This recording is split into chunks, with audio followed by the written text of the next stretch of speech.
Hello everybody and welcome back to a brand new episode of our NASCAR Heat 5 career mode here on the channel. I hope you're all having a great day. Today we take on the penultimate race in the regular season. We are here for the second edition of Denver Speedway. Now 2 races remain in the regular season. Will we see a surprise winner in the next 2? Of course, next episode being the big opportunity for that at the Daytona regular season finale as we are hitting the track and ready to go racing. It's hard to believe that we are this close to our final playoff run of our NASCAR Heat 5 career mode before that switch over to NASCAR 25. Of course, in between last episode and this one, you guys saw a lot of NASCAR 25 gameplay actually come out on my channel and other channels as well. And, you know, there's some negatives and there's some positives, but overall, I'm quite optimistic because they really emphasize getting the foundation right in that game, and as well, of course, just from the handling and the physics, it looks so much better compared to like a NASCAR Heat 5, and on top of that, the AI. They don't look perfect, but they look fun to race. But there's still quite a bit lacking in that game that I did talk about in my NASCAR 25 videos. But what I'm most excited for, and I think you guys, if you watch my channel, what do you come here for more often than not? Career mode, especially if you're watching this video.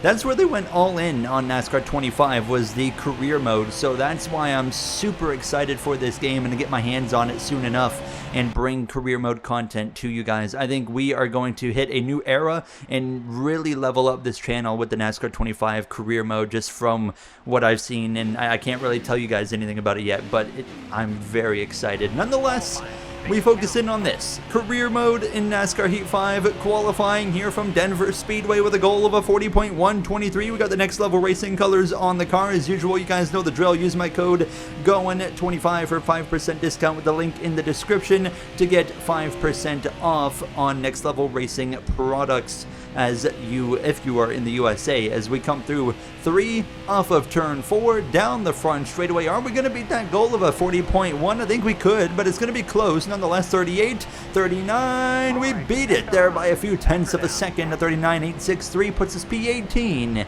Not exactly where I would like to be, but I mean, overall, it's not that bad. As you look at the rest of the qualifying order, and up front, pole position, it's Christopher Bell, joined by his teammate of Ty Gibbs, Ryan Blaney up there, Caruth, Zilish as well, Logano and Briscoe, 2 drivers in a must-win up there in the top 10. Ryan Preece as well qualifies top 10 on his quest to stay in the top 30 in the points to advance into the playoffs after winning the Daytona 500.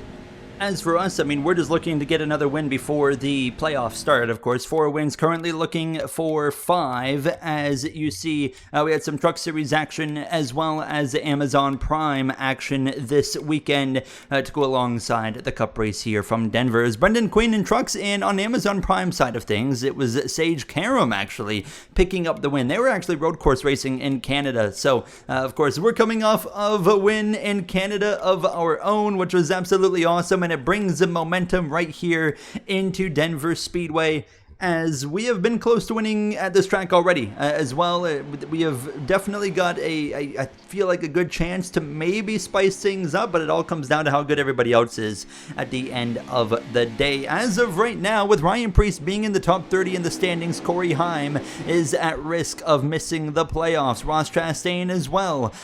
Chris Buescher, he's in a bubble situation. Tyler Reddick as well as Ryan Blaney, all because of the way the winners have shaken up this season. Christopher Bell looking strong this weekend. Might be difficult to beat that number 20 Rheem Toyota Camry. Now, is this an all Toyota? Oh, Joe Gibbs front row. I mean, Toyota has really stepped up lately, and I feel like they could be a big threat in the playoffs. But the question is, are they peaking at the wrong time? Only one way to find out. The green flag is out. We're racing here from Denver Speedway for the second race at this circuit now, as we head down into turn number 1. Ignore all of the lower braking Auto Club 400 logos on the screen that you see today as we head down into turn number 1, and Bell is in control right off the bat. Behind us, you see the 24 of William Byron, as well as the number 2 of Austin Cindric, Todd Gilliland here as we head down this backstretch. 3 wide in front of us now. Kyle Larson's putting Tyler Reddick 3 wide into the middle. I'm going to go for a 3 wide move up the inside of the 45 of Ross Chastain, the 66 of Jeffrey Earn, Earnhardt in the field here this weekend. He actually had a stellar qualifying effort for a bit of a backmarker car,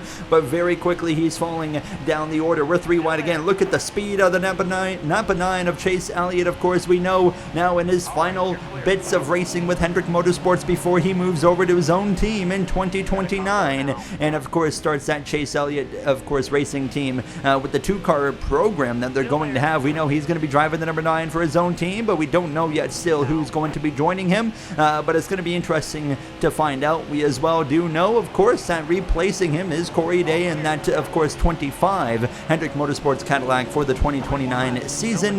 That's going to be exciting to see how he does in at least like the simulation that we do as we dive up the inside 3 wide into turn number 1. Look at all the traffic. Christopher Bell's gone. He's checked out, and that's not surprising based off what we saw in the pre-race there with the note that he was looking really quick this weekend, and everybody else is like 3rd, 4th on back. We're all just clumped together in this super tight packet. Right now on lap 3 of 22 in stage 1, it kind of looks like a super speedway race here with the draft and everything, and everyone's all packed together. As you see Alex Bowman working his way forward, we are starting to see a lot more speed out of the 18 car lately. Of course, Bowman did pick up a win a while back at Michigan. He's already locked into the playoffs, and yeah, he's overall looking a lot stronger than he did, say, 10, 15 races ago. As we now look up the inside of Ryan Preece, who's, I mean, right now outside of the top 10 after starting in the top 10, but he's doing what he needs to be doing to at least make sure he's in the top 30 in the standings following tonight, or today, and going into the regular season finale from Daytona, as he would love to get an Andretti car into the playoffs. We expected a lot more out of Andretti this season. Ryan Preece, of course, he's been plagued by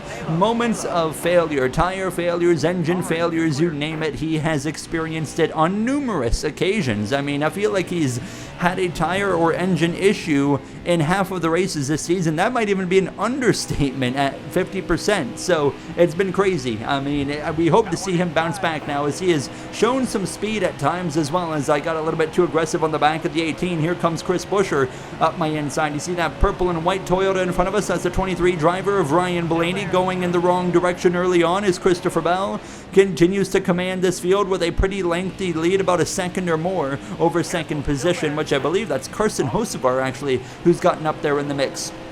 Now as we come towards lap 7, putting some pressure on Alex Bowman again. We're coming back, and we're starting to show some really good signs of progress here. We qualified 18th. We've already gained half of that up to P9. We just got to pass another 8 cars to be up front. But yeah, overall pretty happy with the way the car was handling and driving overall at this point. The speed is pretty good, and of course it all comes down to, okay, we got speed in the short run. Is that going to be equivalent to the long run as well? It's very rare where you can carry speed in this game through both runs. You either have a short run car or a long run car, but every once in a while you have a car that excels in both. But of course, that's very track dependent, and I feel like this is one of those tracks that we can carry that speed over the entirety of a run. However, that doesn't necessarily guarantee we're going to be fighting for a win today as well, because it looks like obviously some other cars are strong, including Kyle Larson, who's driven up there. Joey Logano continues to turn that 22 team back into the form that we expect them to be. We see this in the career mode. It's almost similar to real life, where Logano runs really rough in the regular season, and then he finds that one win to make sure he's in the playoffs, but obviously he hasn't found that yet. Ryan Preece is around, tire down on the 29 right in front of his teammate there, Bubba Wallace. He crashes into the infield. Caution is out, and most importantly for Preece, the question being, is he out of the race? And it looks like he's still in it, so that could save him, because a DNF would really hurt his chances of making the top 30 in points and making it into the playoffs next episode. But it looks like he will continue on, so there's still some hope in the 29 camp. We all pit for 4 tires and field. We gain 1 spot over Chase Briscoe, another must-win situation driver who was oh so close in Canada until I stole it on the final restart with a bold strategy call that went perfect. Now as we're back underway with 10 laps to go in stage number 1, we line up behind the 48 of Rajah Caruth, another driver that we've really seen step it up here in some recent races, I would say as well. He's kind of been lackluster on the road courses, but he has really stepped up on the oval side here. Now with Carson Hocevar up here on that number 4 Hellman's paint scheme now, but Christopher Bell continues to lead. Larson on my door, Logano on my bumper now as we head down this back straightaway side by side with the number 5 here, as Larson's going to pull half a car length in front front. We'll pull up to his quarter panel there, kind of get a bit of a side draft on him. Bell goes all the way to the outside. He might be putting his lead in jeopardy here as I'm just about clear. We do clear the 5 to the inside of Hocevar, and Bell's going to give up the lead to Rajah Caruth. And the number 48 Overstock Cadillac now as Larson's coming back at us. Logano staying in line with me as we continue in P4 with now under 10 laps to go. Here goes Hocevar right to the back bumper of the 48 into the inside, maybe on the exit of 2. Can't quite get there yet as Larson fights back on the outside. That number 5 again, very, very strong. Kyle Larson's going to be a championship threat again this season after, of course, that very off season he had last time out in season 5. He is really looking to turn things around and go get his 3rd Cup Series championship here in this 2028 season. As you can see, we're continuing to fight right alongside him here down this front straightaway, and Bell's actually coming back at the 48 of Caruth, and he would retake the lead as I just can't quite get that 5. So we settle in to P5 and now closing in towards the last handful of laps in the stage, and Rajah Caruth at this point has fallen back to 4th. Christopher Bell had lost the lead, and Carson Hocevar had moved into P1, while Larson had moved up into 2nd position. Behind us, Logano's lost some ground as well, as Briscoe's moved up a spot. The caution is out, and it's actually for Taylor Gray in the outside wall. Caution out for the Tricon Garage, number 55, tire down.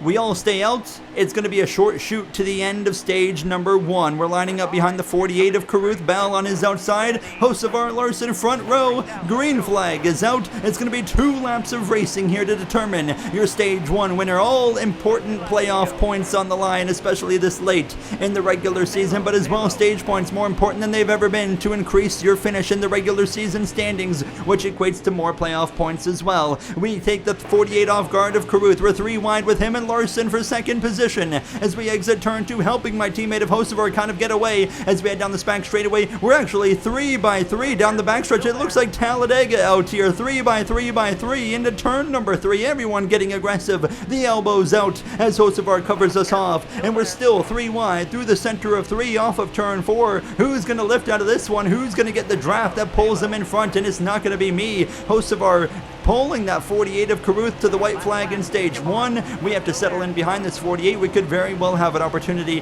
to get back up the inside here into turn 1, but no, the 48's going to cover it off pretty well. He leaves a bit of a hole open, but I just can't quite get my car to get there, so we have to settle in for this 4th spot. We'll battle with Kyle Larson for 3rd. Hocevar is in control. Here comes Joey Logano and William Byron behind us as well, as Byron still seeking his 1st win of the season, the highest in points without a win all season long. Byron just never been a regular winner of this career mode, which never makes a whole lot of sense to me given his ratings, but it is what it is. As we exit turn 4, we'll have to settle for 4th. Carson Hocevar comes through to win stage number 1, another playoff point into a junior motorsports driver's name, as we get a nice top 5 over Logano, Bowman, Byron, Chastain, Busher, and Ty Gibbs rounding out the top 10. We'll pit for tires and field. How about Christopher Bell? Started on pole, dominated the first half of the stage. He finished outside of the top 10 there after that last restart. Really unfortunate for him. We gain a spot in the pit, so we're P3 for the start of stage 2.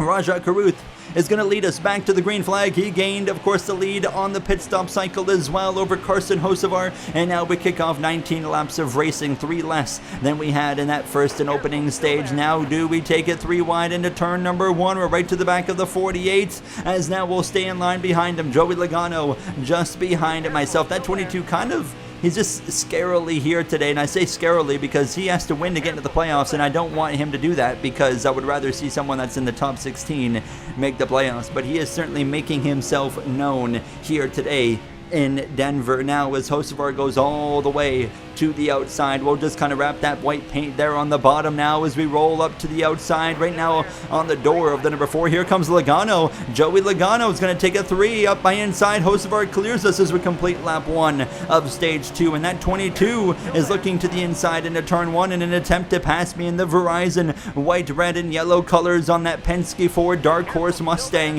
And Logano's not only going to pass me, he's going to pass my teammate of Hocevar as well. Up into P2, here comes William Byron and Chris Busher as well. well. Buscher's got to be going for points as well, because he knows if someone like Logano or anybody else outside of the playoffs wins today, that is going to be a very, very big problem for Chris Buescher, because it puts him in a lot tighter of a race against Corey Heim in that regular season finale. Bell gets past me. He's into the top 10 again. We're 3 wide on the outside. Buescher, Chastain has actually clipped the outside wall right there. That was just me being stupid. So we lose out to Larson as well and drop all the way to 10th after Bowman gets through. And now, just like that, and it shows you can see why Christopher Bell lost so many positions. You see how quickly it happened to me as a caution is out, and that is the 16 of Andres Perez in that Celsius Honda Civic for Colleague Racing that brings out the caution with a tire down.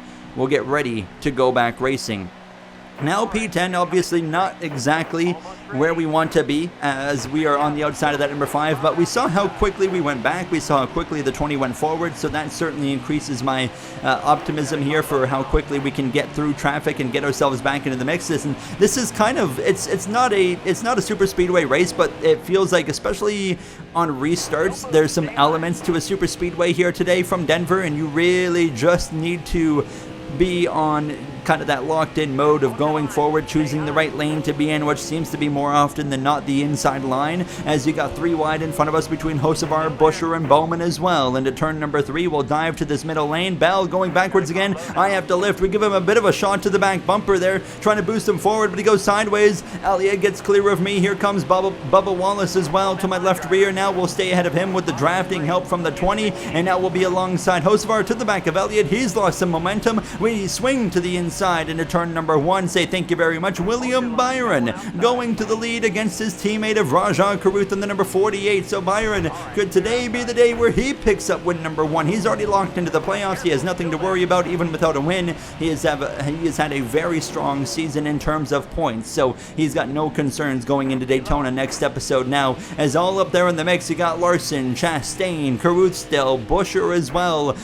They are putting on a clinic up front. The Toyotas have kind of faded overall as this race has gone on, but the lone Toyota up there right now, or 2 Toyotas up there, it's the 45 of Chastain and the 18 of Alex Bowman, and as well, don't rule out that 20 of Christopher Bell just yet, as we hit 10 laps to go in stage number 2, right on the back bumper of the 22. Didn't want to really take it 3 wide into turn 1 there. That's why I kind of stayed tucked in behind him, as now we wait for the right opportunity. Now as Caruth has gone from the lead down to 8th, it shows you that even, several laps into a run, you're still going to be very vulnerable to just the way the lanes are working today, as we do pass Logano into turn number 3. This is a really interesting race, honestly. I was very baffled by how the lanes were working, because I don't remember it being like this last time we came to Denver for the first race last season. It felt more spread out. I could be wrong. I might just be remembering it differently, but it just, to me, at the point when I was racing and even doing the commentary now, it feels like it was different last time around, and it was more on the driver instead of using the draft to kind of benefit you. William Byron to the outside. We're 3 wide. Buescher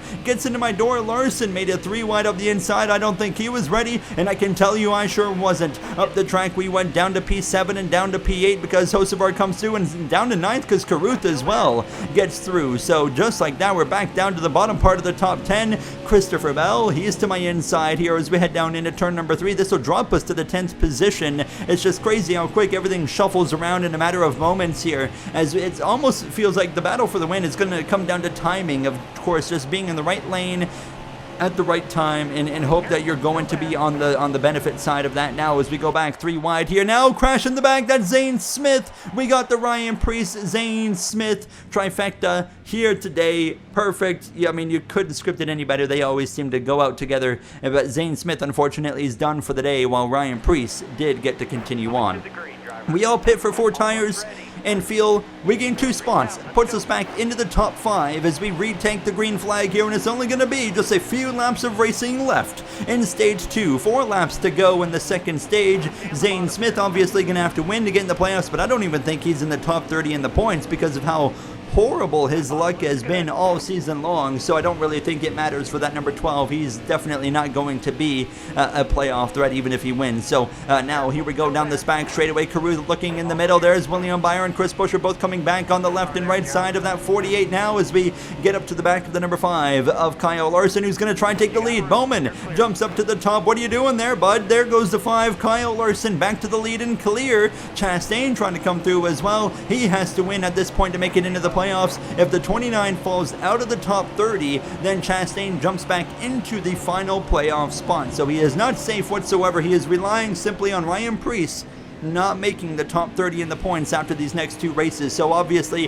he is thinking winning this race if possible, and here he is up here in second with a few laps to go. William Byron, at least in stage 2. William Byron up my inside, he clears me into turn number 1 with 2 to go in the stage. Larson about a lane higher than the 45 as we try to get ourselves mixed into this conversation. Now we of course have got the regular season championship locked up, by the way, as well. Kind of forgot to mention that, as now you can see coming to the final lap, Chastain went high, Byron Hocevar went by on the inside. Carson Hocevar is coming on strong, has actually clipped the wall again for the second time like an idiot on the front straightaway, dropping us down to 7th. Larson continues to run higher. Carson Hocevar is in position to sweep the first 2 stages, and he would be absolutely stealing it here in stage 2. Side by side they are for the lead. Down the back straightaway, we're 3 wide with Logano and Chastain down this back straightaway for P7. In the middle, caution's out.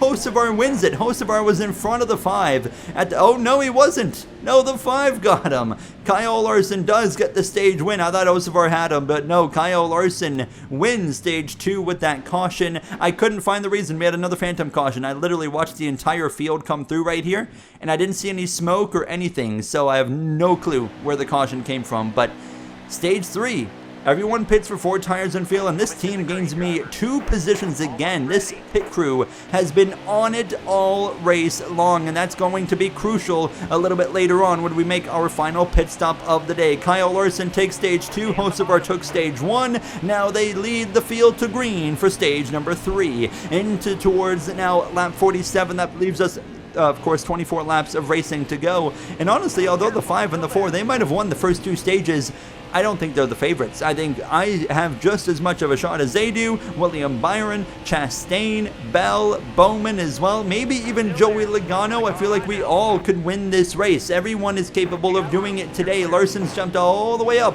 to the outside, and that allows William Byron through on the inside. Now looking in my mirror, here comes Jesse Love as well in that 81 for Joe Gibbs Racing. Haven't really seen him around today, so he is mixing it up late here in this race. Of course, my teammate of Connor Zilish, he's had a pretty rough day, not showing a lot of speed. He's kind of faded in the last couple of races. He had a really rough effort in Canada where we expected more. Of course, he started on pole. I honestly thought he was going to be the car to beat, but I mean, half the field, it felt like, passed him in 1 lap, so it was a pretty rough outing for him, and he's not looking so hot here again. He's 3rd in the regular season standings. He's not had a bad season by any means. He's got 2 wins to his name this season, 3 career wins overall.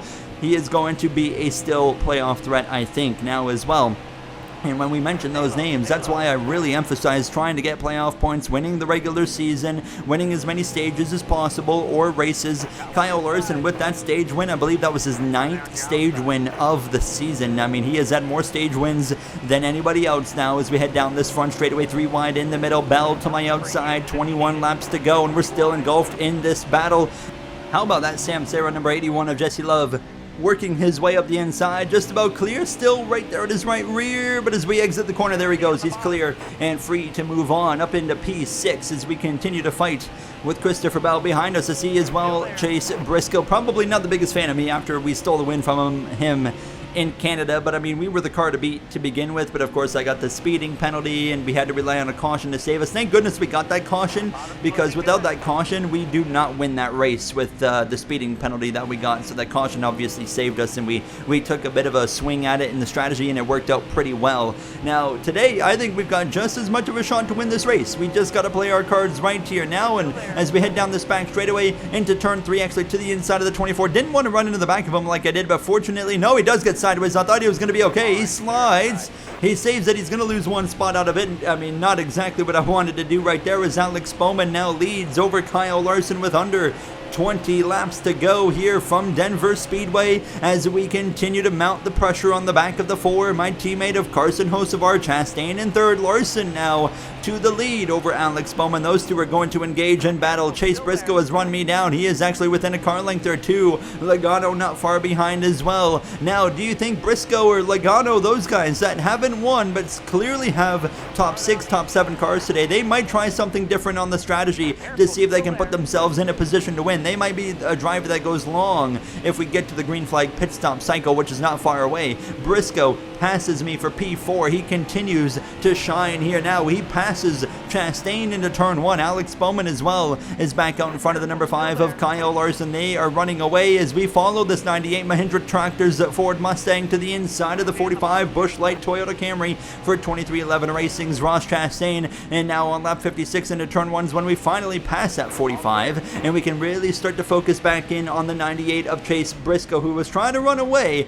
but I said no way, come back here. So we start reeling him in that number 98 once again now with the slipstream as well to help us out. And over the next lap or two we should be able to get right to the back of this 98, maybe go for a move as well and put ourselves back into the third position now as we run him down about half a lap later into turn number 3, within half a car length of him. He is looking for that win after Canada was so close, and he's got himself in position. He's won here before as well, don't forget. Actually, I think it was Auto Club before we switched to Denver that he won, but he knows how to win on this type of racetrack, let's just say that. And I think that was his last win, if I'm not mistaken. So as we head up the inside into turn 1, however, we're going to kind of shatter the dream as Kyle Larson returns to the lead. Him and Bowman continue to go back and forth as we pass the 98, but speaking of back and forth, out of turn 4, lap 59, Briscoe coming back at me here down this front straightaway, so he's going to try and retake the third position as we cross the stripe. Just 11 laps to go. Bell has gotten himself back up into P5 as the fuel light comes on. We are way behind Bowman and Larson. We have the luxury of being able to do something different, and we are going to do that. Now Larson pits, Briscoe pits as well. You see, of course, Bowman stays out. We're going to try something different, and that's not staying out. We're going to come in and we're going to take 2 tires. We're only going to have 9 laps to go, 8 full laps of racing when we get back up to speed, of course. So we're going to try 2 tires, right side tires that is, and see if that can maybe get us to victory lane here. Now we're going for playoff points now as we hit the pit lane, and if a caution comes out, this will completely screw up the strategy, but we are going to try 2 tires nonetheless and just hope for the positive benefit outcome here that we could possibly get. Now 2 tires off, 2 Goodyear tires back on. We're going to come out very comfortably in front of Alex Bowman, meaning we're going to come out very comfortably in front of the rest of the field. Here we go. Joey Logano is actually staying out longer than anybody. Logano now comes into the pit lane, so Logano has stretched it. In a perfect world for Joey Logano, a caution comes out before I come back around the racetrack right here as we head back onto the track. Obviously, I need this to stay green. If a caution comes out, we're going to sink like a rock on the restart.